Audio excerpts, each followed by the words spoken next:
Madam President. The senator from Maryland. I thank my colleague for his comments in support of NATO and the alliance, one that we share on a bipartisan basis here in the United States Senate.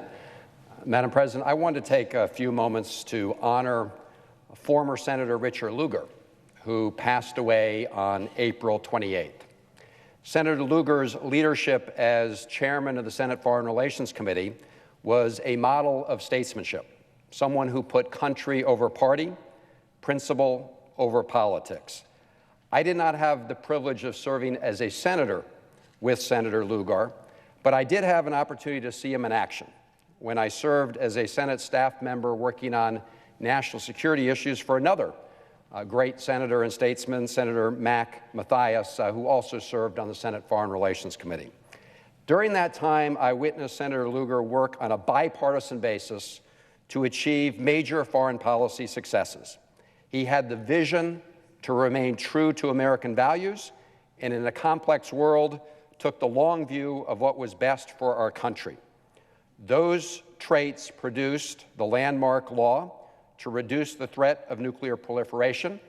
Known as the Nunn-Lugar Act after its chief authors, the program has led to the elimination of more than 10,000 nuclear warheads, more than 1,000 ICBMs, and almost 40,000 tons of chemical agents across the former Soviet Union.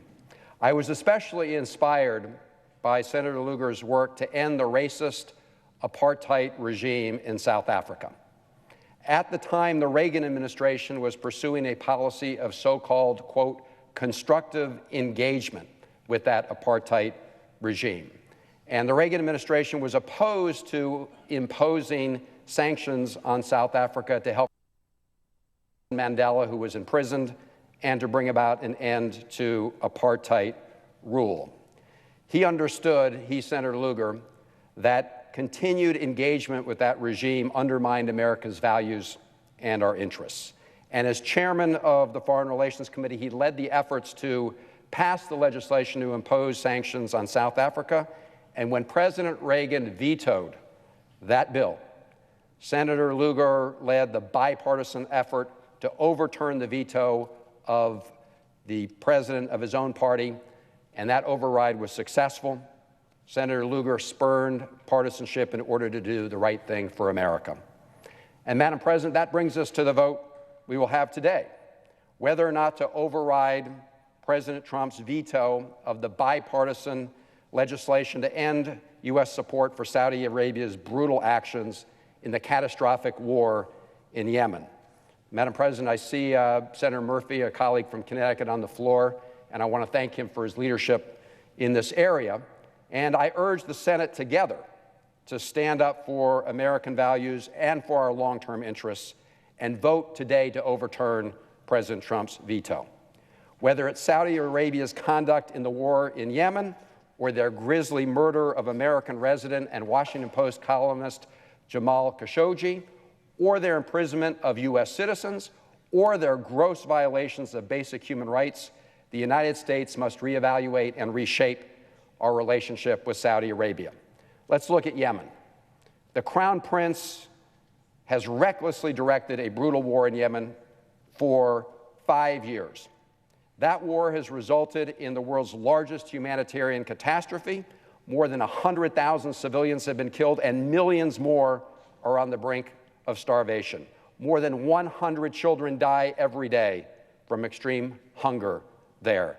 In fact, the United Nations has called the war in Yemen, quote, one of the greatest preventable disasters facing humanity, unquote. And even after waging a brutal war, the Iranian-backed Houthis are more entrenched and more militarily sophisticated today than they were at the start of this catastrophe. And Iranian influence in the region has expanded. In short, Madam President, the Crown Prince's and Saudi Arabia's military adventurism has been a major strategic blunder. And so rather than vetoing the bipartisan legislation from Congress, the President and his administration should be working overtime to help resolve the conflict and bring a negotiated end to that catastrophe. Now, Madam President, I mentioned the vile and brutal murder of Jamal Khashoggi, who was a U.S. resident and a Washington Post columnist, and yet President Trump threw his own intelligence community under the bus when it came to the question of whether or not the Crown Prince had been complicit in the murder of Khashoggi in the Saudi consulate in Istanbul. It was the assessment of CIA Director Gina Haspel and others who said that the Crown Prince had been complicit in that murder, and yet President Trump said, maybe he did, maybe he didn't, and dismissed the whole thing. When the United States dismisses a CIA determination that the Crown Prince is responsible for the brutal killing and murder of an American resident, and we do nothing, that sends an awful signal around the world and puts Americans everywhere in danger. And then, of course, we've seen just recently the terrible crackdown with respect to human rights violations in Saudi Arabia. In fact, just a week ago, Madam President, Saudi Arabia beheaded 37 citizens, most of them minority Shiites, in mass executions across the country for alleged terrorism-related crimes, which Amnesty International pointed out were nothing more than sham trials that relied on confessions extracted through torture. Among those put to death was a young man convicted for reportedly attending a pro-democracy rally during the Arab Spring when he was just a teenager.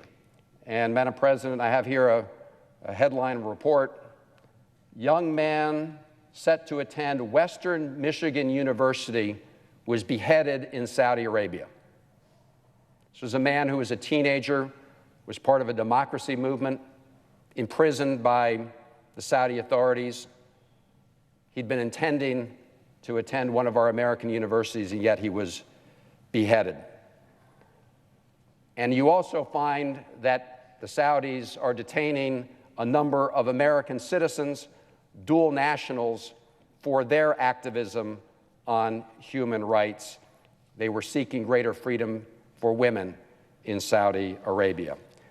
And so, rather than holding the Saudi regime accountable, this administration instead seems determined to move forward in a very secret way with providing nuclear assistance to the Saudi government. They've talked about providing the authority for U.S. companies to engage in these conversations, even though Saudi leaders have openly talked about acquiring nuclear weapons and have raised the possibility of dumping spent nuclear fuel from their reactors on the border of neighboring countries.